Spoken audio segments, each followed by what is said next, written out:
Welcome to Pine Notes. My name is Lisa, and this is our end of month video for October and our new WIPs, or works in progress, for November. Now, everybody remembers this was the Halloween and Fall Crochet Along. This is my Frankenstein super scarf, as you can see.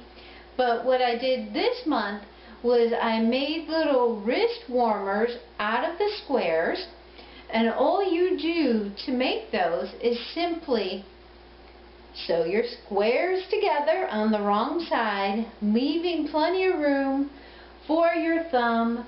And yeah, I think they're pretty cute. And I've got a matching set now. All I need is a hat, and I'll probably work on that next. But let me take the gloves off here. It is a gorgeous day in Ohio. It is about 70 degrees, and you are seeing where I crochet. On the other side of me are trees and my birds, so you may hear the blue jay stop by. I just fed him, so that would be normal, I guess, for my videos. But I have 14 to 15 finished objects, and as always for an end of the month video, what I've been doing lately is showing them all the way at the end in photographs. Many of them are no longer here, as they have gone to their home, what they were crocheted for. But I do want to start with the circular center vest. This is the vest that we have been doing a hashtag CCalongwithLisa, CC standing for creative crochet, circular center, cable crochet, anything crochet along with Lisa. And I just finished this. So video 6 has been in the edit version room, and this was a children's size. I decided to go with the children's size to help speed along the video, but I very well explained how I made the original adult size one along with it, which would be the Ferris wheel end of summer carnival shawl that was done Labor Day weekend. This happens to be a Karen cake, and this beautiful color here is in the color Gelato. The brown that you see with it is in Boston Cream. This one has not been blocked yet. This is a shawl that I did for my aunt in Boston Cream. It is now done. It's blocked. And if you watch my Instagram account, and I'm going to insert a picture of the blueberry one that I soaked in water, you will see that the water has turned a bright blue. I'll insert that picture right here.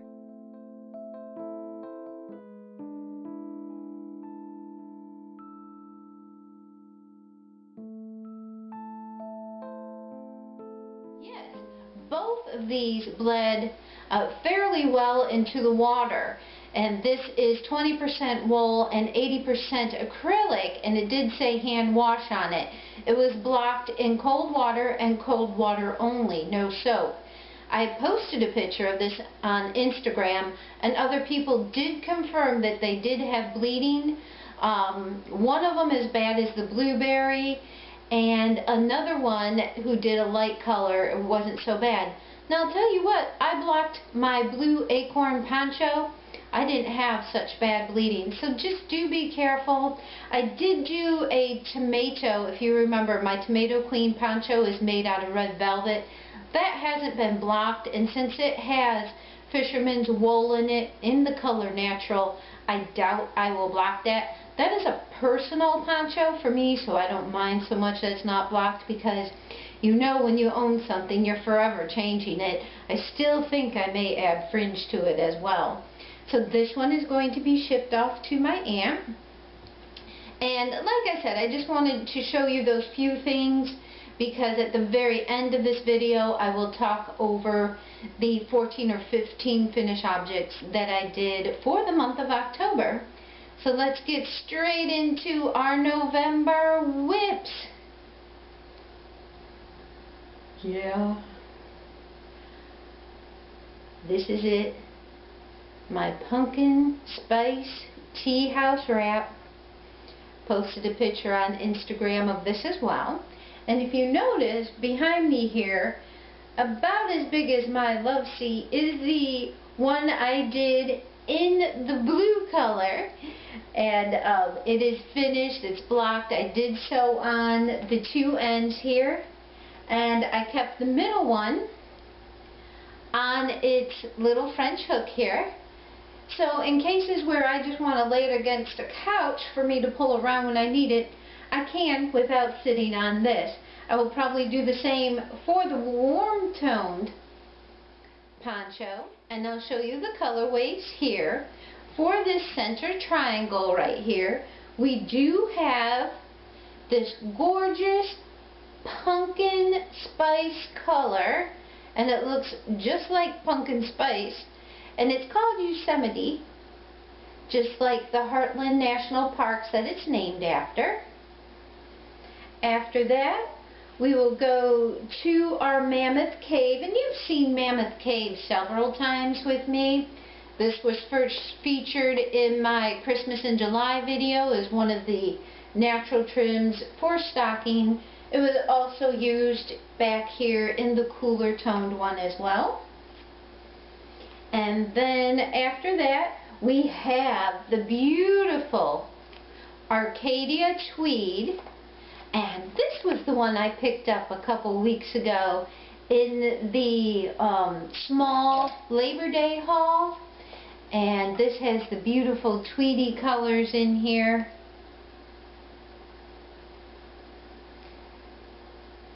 Like I said, you can see it in the close-up pictures. And then after that, we have another new color.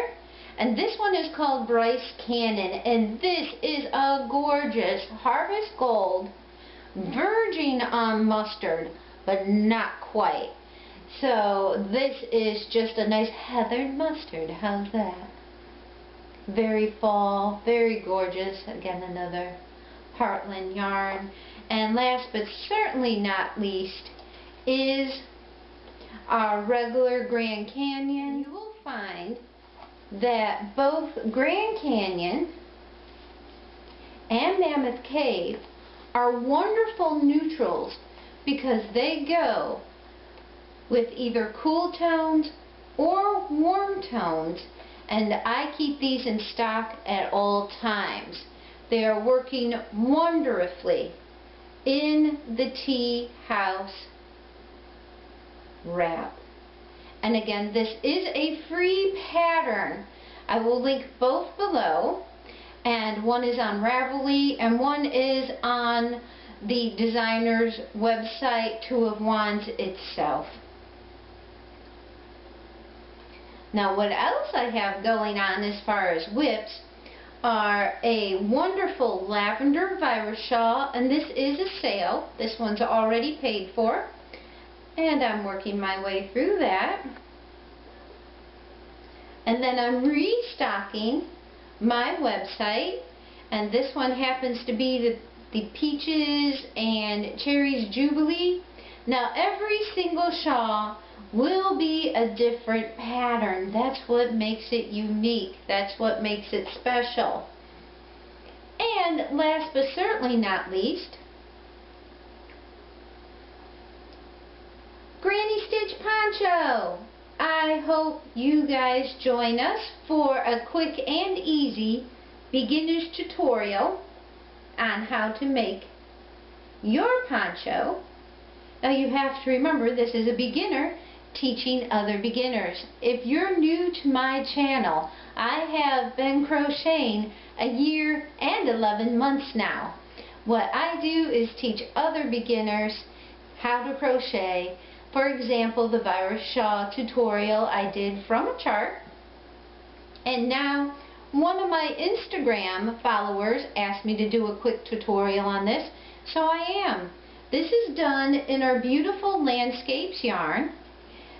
This one happens to be the color Tropics, The orange is the color pumpkin.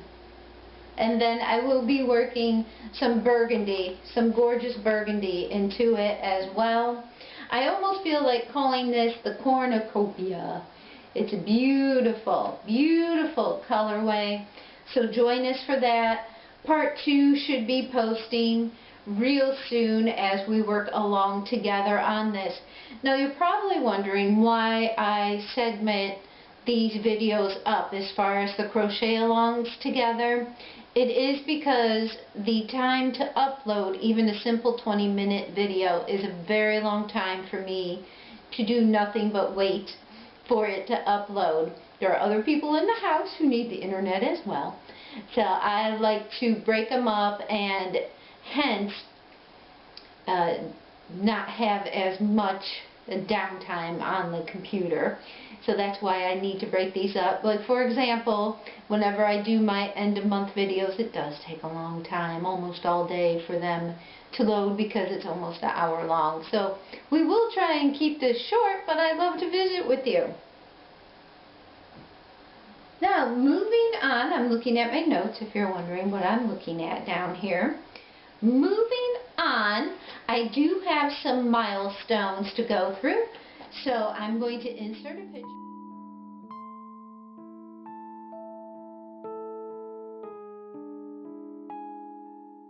My milestones for the month of October simply thrill me to pieces. You just saw a woman named Zelda who is a Instagram and YouTube follower of mine.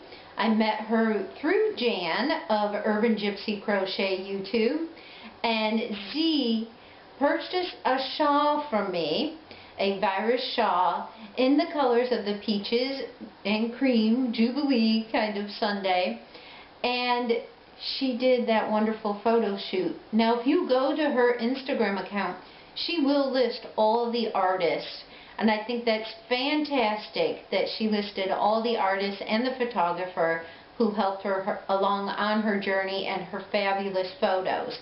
So please go to her Instagram account, and I'll list it right here for you, and visit her and see all of the artists that were involved in this wonderful Dias de los Muertos or Day of the Dead celebration she did. As well as that, that was my first Etsy sale. I also, as seen on, if you will, Lion Brand, picked another one of my creations to feature on their customer website blog, and I'll insert that picture right here. I'm always excited when Lion Brand picks one of my creations to feature on their website. It's such an honor to me, and I've only been crocheting a year and 11 months, so I still get a kick out of that. But what's first for me on my Pinterest account is Red Heart picked up some of my Virus Shawls that I did in their Red Heart Unforgettable Boutique, and I can't post a very good picture of that, but I'll try to do that. There are 2 of them, so I'll try that right here.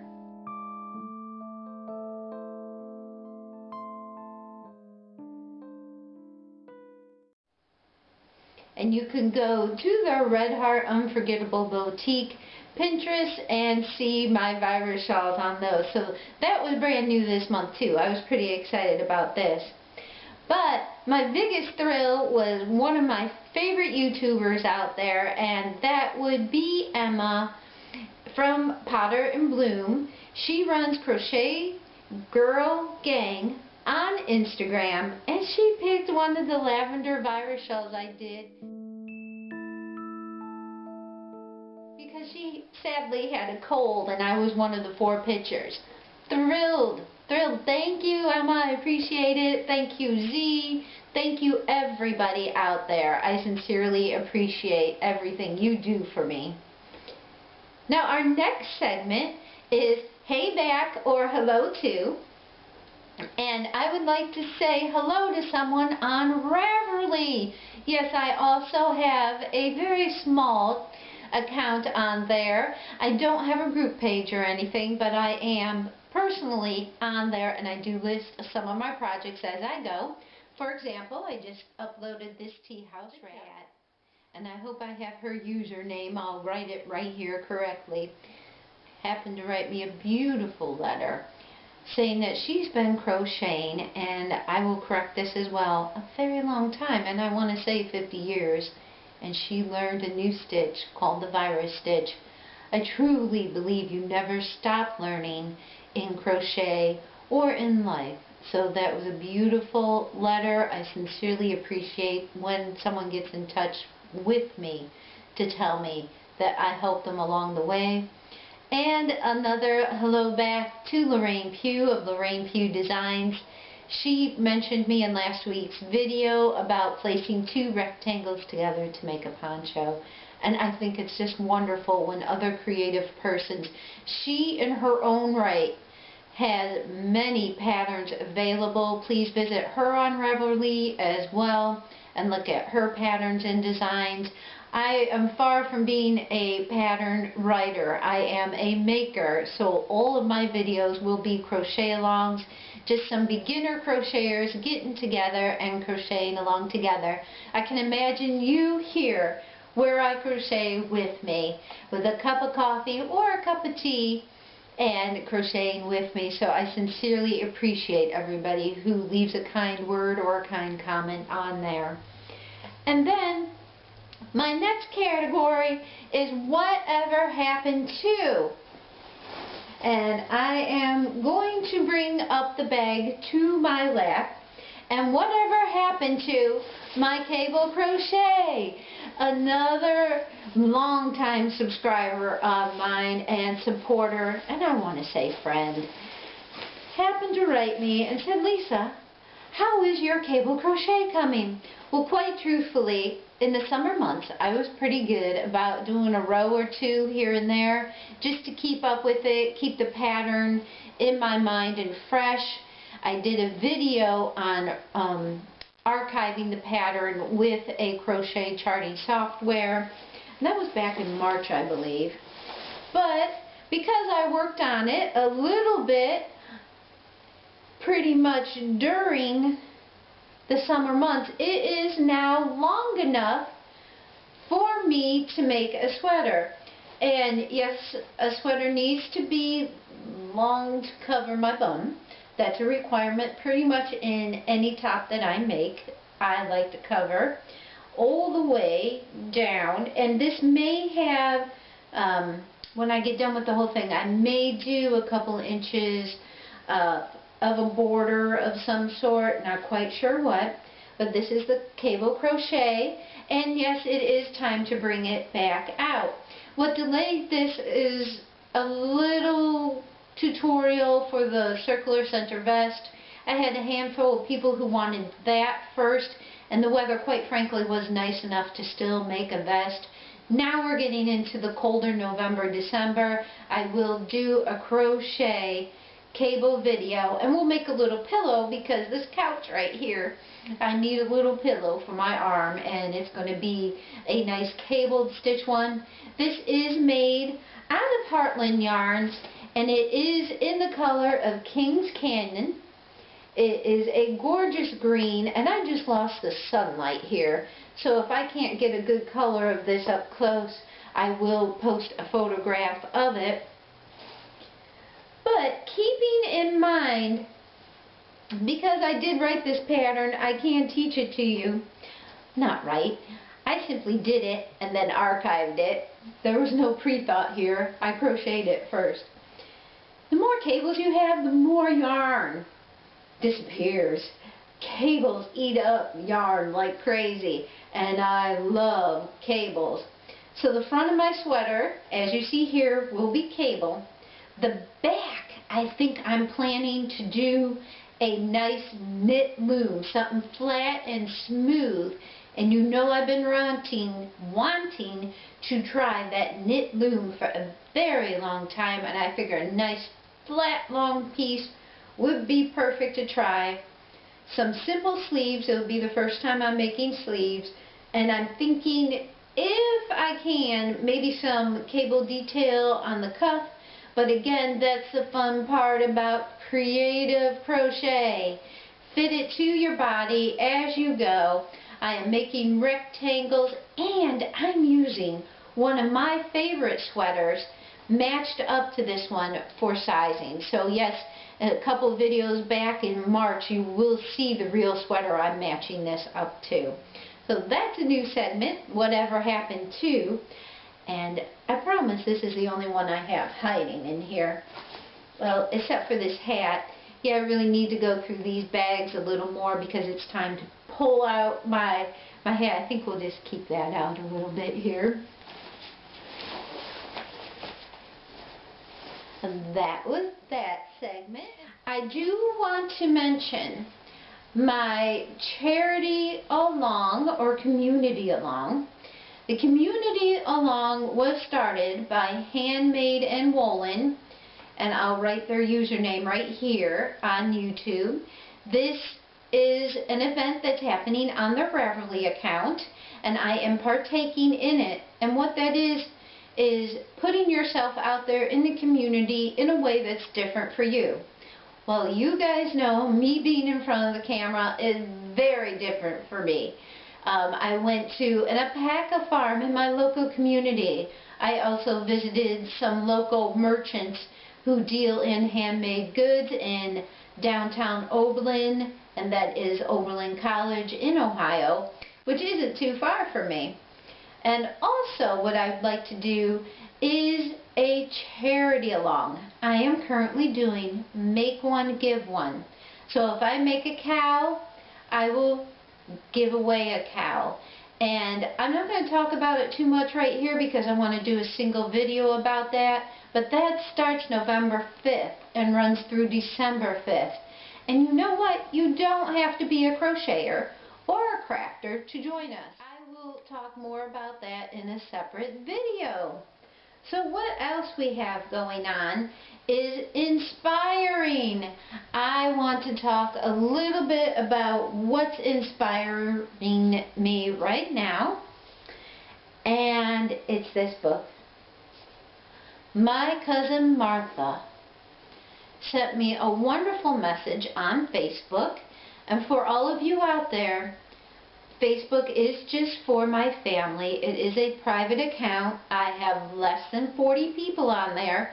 And yes, I do maintain contact with 3 UK people out there because I would have no other way to talk to them unless I did.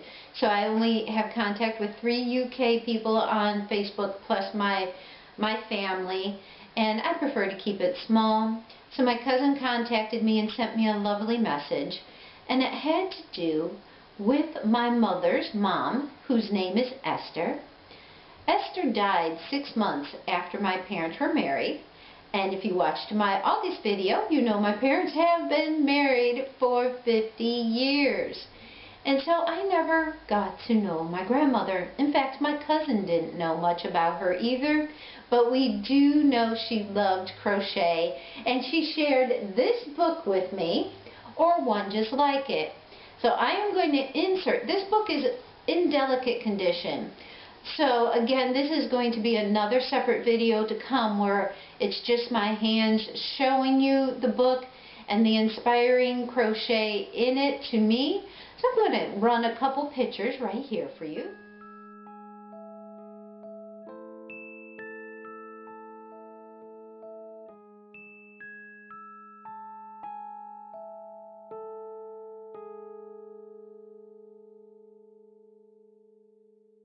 So, if you can't tell, the inspiring pictures for me would be the Irish lace and also the crochet hankies lace. I always wondered why my mother wanted me to make crochet edges on the handkerchiefs that I embroidered with her, and now I know. My cousin wrote to me that crochet is in our DNA, that my grandmother was an avid and profusely talented crocheter. If you read a lot of these patterns in here, they are made from knit crocheting, which is our Aunt Lydia's size 10. So they used to use tiny thread back then. So I cannot wait to show you the inspiring details from this book. It is from 1945 and all the gorgeous pictures in it. So please join me for that segment coming up. And then I'm just checking my notes one more time. Now, another thing that happened this October was October 15th was National Yarn Day. Well, unfortunately, I missed that. But I did partake in the Craft Yarn Council's scavenger hunt and turned in my answers by the 23rd. By partaking in that, I learned a lot about other crochet companies out there and in fact the Yarn Council itself. For example, did you know that you can get a certified teaching license from the Craft Yarn Council, and currently it's available for the United States and Canada. I think I might be interested in doing that. I am new to crochet. I have a lot to learn, but I've done Tunisian crochet quite a while ago, and I guess that is just about 2 years ago. And it was fine. That was one of the requirements for the Crochet Level 1 teaching certificate, and I think I want to do it. Now, like as always, I do need to save to take part in this, but it was the first I heard where you could be certified to teach. Being a new crocheter, it might just be news to me. Have you guys heard about it before? If so, do you have your license? Do you know anybody who's had a license? Apparently to teach crochet at Michael's, they do suggest that you get certified by the Craft Yarn Council. And then also, if I lived any closer to New York, I would definitely go to FIT, which is Fashion Institute of New York, because you can go 2 classes right there. And I'm about 8 hours away, so I think I'll just correspond. Well, that's about it for the month of October. You saw my November WIP starts. It is Daylight Savings Weekend here in the United States, so on Sunday we get to fall back and gain an hour of sleep. And as always, when you're changing your batteries and your smoke detectors, do your computer maintenance too. Hey, I had to do it this month as well. Just because I do a lot of videos, I use my computer a lot, you gotta take care of that too. And yeah, there's no excuse for me not doing it because I am quite a computer geek. So I did virus checks, I backed up, I took some videos off my computer to free up room to make it work more efficiently. So that's going to be added to my list as a regular event because yes, I am still very much using my Passion Planner for notes. You guys see it every once in a while in my videos. It has been a humongous help to me. I do like using it. And that's about it. Daylight savings was my last topic in my notes. As always, I appreciate all the new subscribers that are here. I can't believe I'm up over 900 subscribers, but you know what? I can't do it without you. So I'm looking into this camera and thanking every single one of you out there. Please keep up your kind and lovely messages. I love supporting each other, your creative ideas, color working patterns, you name it. So as always, thank you for liking, watching, and subscribing to my channel. This is Lisa from Pine Notes. Make it a great day and let's crochet! Have a great November, everybody. Bye.